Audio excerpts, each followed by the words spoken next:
तस्मात् शास्त्रम प्रमाणम थे। जैसा शास्त्र कहता है वैसा मन चले, जैसा गुरु कहते हैं वैसा मन चले, वो कोई महापुरुष होता है। नेहा जी गुड़गांव से।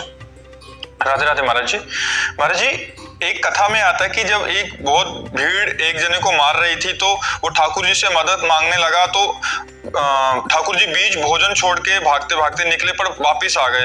तो जब पूछा गया कि क्यों वापस आए थे, कह रहे उसने पत्थर उठा लिया था, वो अपना सामर्थ्य उपयोग करना। महाराज जी कह रहे हैं कि बच्चे बड़े हो रहे हैं, काफी प्रयत्न के बाद भी नहीं मानते, बहुत बहस करते हैं, बदतमीजी करते हैं, तो ऐसे में प्रभु पर छोड़ दें क्या, या मैं टोकना ही छोड़ दूं? नहीं, अपने कर्तव्य का पालन कर। वहां की सीन अलग है।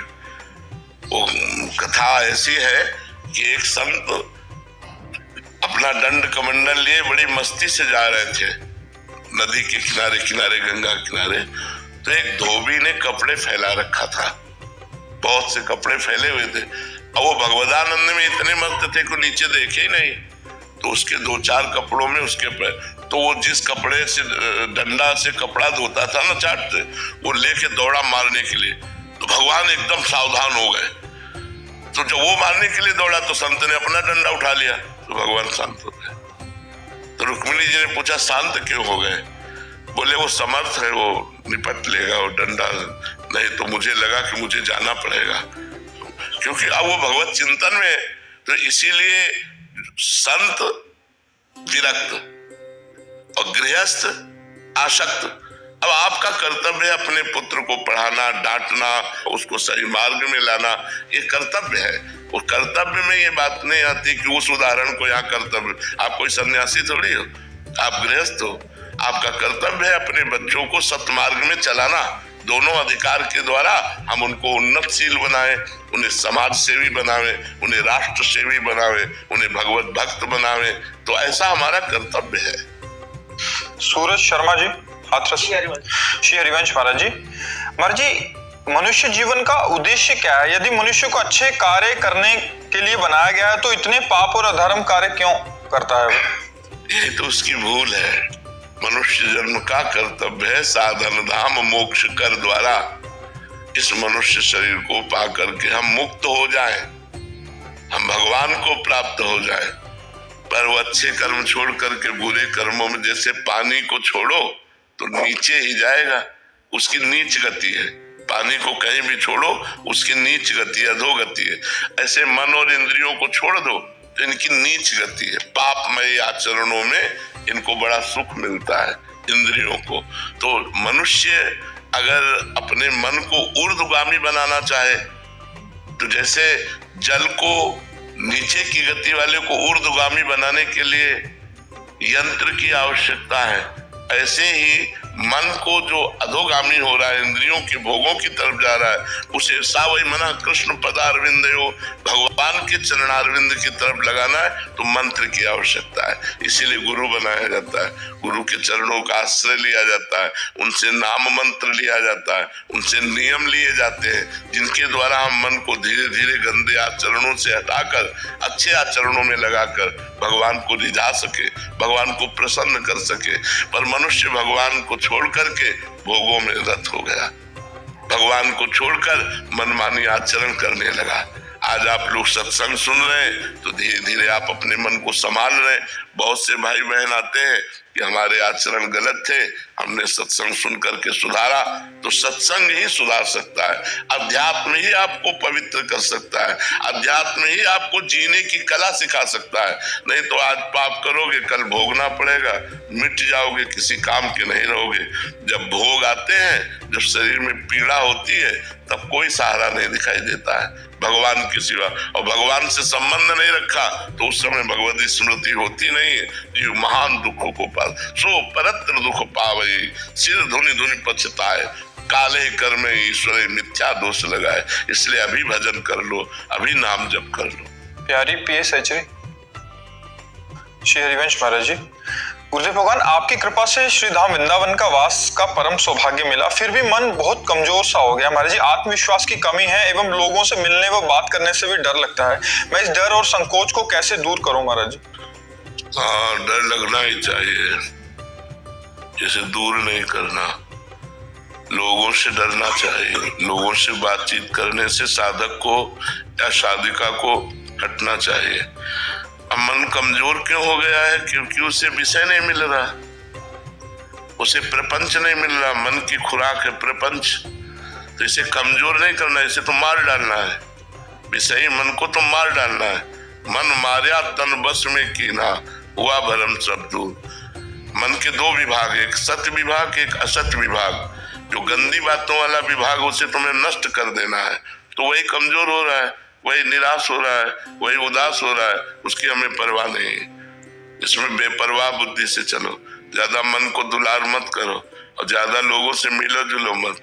बहुत गलत समय चल रहा है। लोगों से मिलने जुलने का मतलब है अपने को भ्रष्ट कर देना।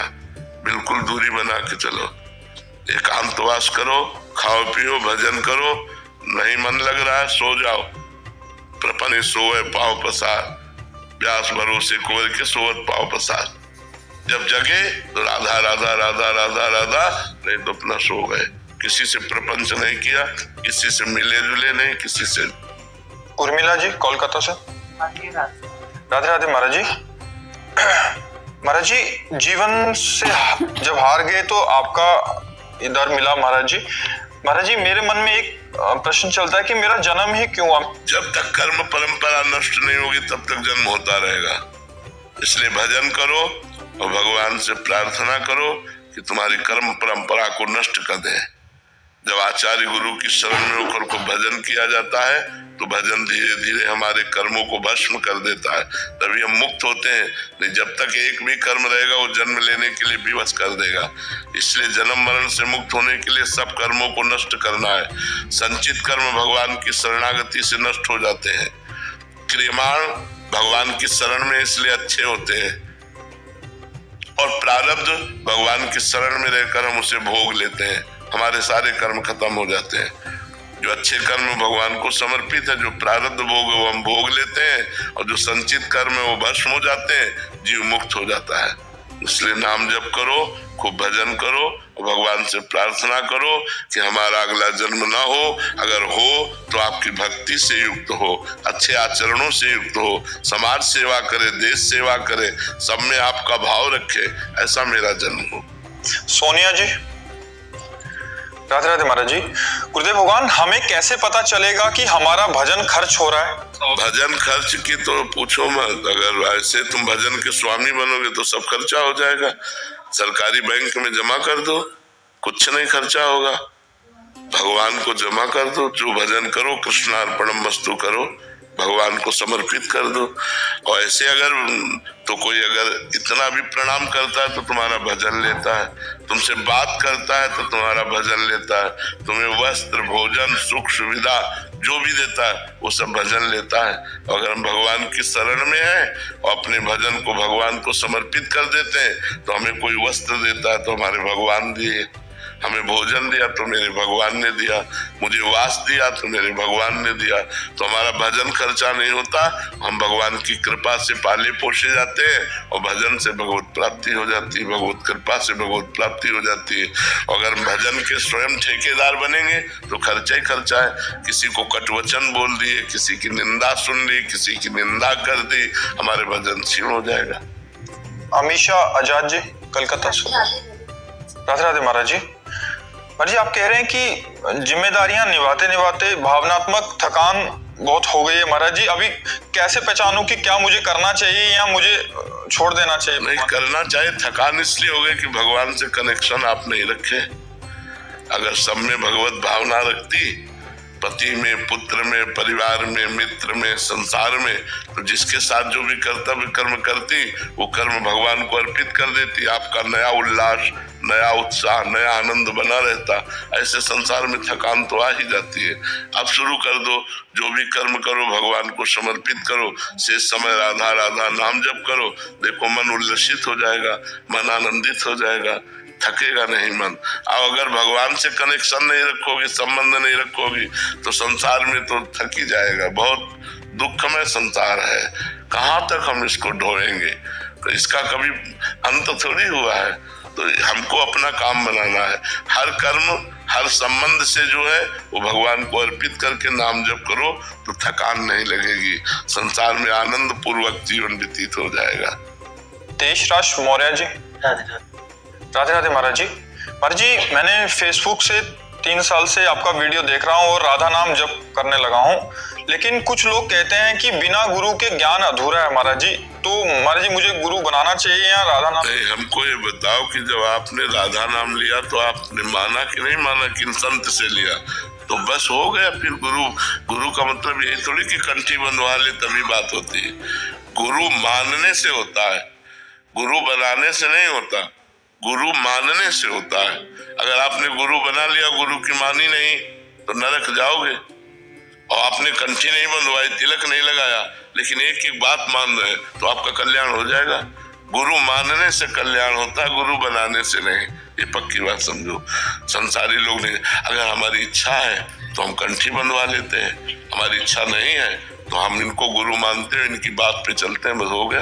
यही गुरु मानना है, समझे? और महाराज जी, गुरु प्रकट में कब बनाना चाहिए? प्रकट में कब गुरु बनाना चाहिए? जब बेचैनी पैदा हो जाए कि अब मुझे गुरु की जरूरत है, मतलब ज्ञान की जरूरत हो, जैसे इन्होंने लिखा ज्ञान अधूरा है गुरु बिन, तो केवल इस पर्पस के लिए। ये बात जब इनके अंदर जलन पैदा हो जाएगी कि मैं अधूरा हूँ, मुझे इससे संतुष्टि नहीं हो रही, तब गुरु मंत्र ले लेना चाहिए, तब गुरु की शरण में प्रकट में हो जाना चाहिए। केवल सुनना कि राधा नाम जप करो तब मैंने गुरु मान लिया और इससे परम कल्याण हो जाएगा। तो दोनों में क्या अंतर हुआ? दोनों में अंतर है कि निकुंज नहीं पहुंचोगे। कहाँ जाएंगे फिर? भगवत धाम, भगवत धाम में भगवत प्राप्ति हो जाएगी, आपका आवागमन चक्र रुक जाएगा।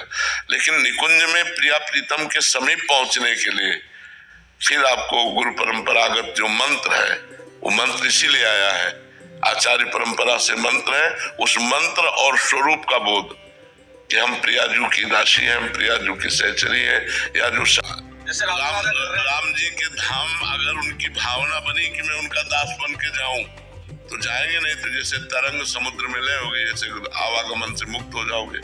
लेकिन राम जी के धाम जाने के लिए राम जी की सिद्ध संत की शरण में होना पड़ेगा और उनसे राम मंत्र लेना पड़ेगा और फिर उस मंत्र के प्रभाव से दास्य भक्ति को, ये आचार्य परंपरा इसीलिए बनाई गई है, इसीलिए बनाई। पर जैसे राधा राधा जप रहे हैं तो 2-4 महीने तो ठीक है, 1 साल बाद 2 साल बाद एक जानने की इच्छा होती है कि राधा रानी कौन है, फिर इनकी लीलाएं। इसीलिए गुरु की शरण में जाना चाहिए, फिर गुरुदेव का वर्ण करना चाहिए, फिर मंत्र है, उपासना पद्धति है आचार्य परंपरा की, उसके अनुसार चलना चाहिए। नाम ही वो आसक्ति पैदा करना। हाँ, नाम जपते रहो, गुरु के प्रति आपकी आसक्ति पैदा हो जाएगी और आप बिना गुरु बनाए रह नहीं सकते। बिना गुरु बनाए आप रह नहीं सकते। फिर आपको लगेगा कि ऐसा है, केवल पढ़ने लिखने से ऐसी बात नहीं बनेगी। हमारा प्रयास इतना, कृपा अपार, तो अपार कृपा से हमारा काम बनेगा, तभी गुरु के चरणों की शरण लेकर के इस मार्ग में चला जाता है। अच्छे तो आपसे हाथ मिलाएगा और आप कल समस्या में फंस जाएंगे तो देखेंगे राजपाला साइड में हो जाएगा कि वो कहीं हमसे बात ना कर ले, कहीं हमसे कुछ कह ना दे। तो समस्याओं में केवल भगवान साथ देते हैं, इसलिए भगवान का स्मरण जरूर करते रहो, नाम जप करते रहो और जीवन को आनंद में बनाओ। हर विपत्ति, हर दुख से लड़ना सीखो, हारना नहीं।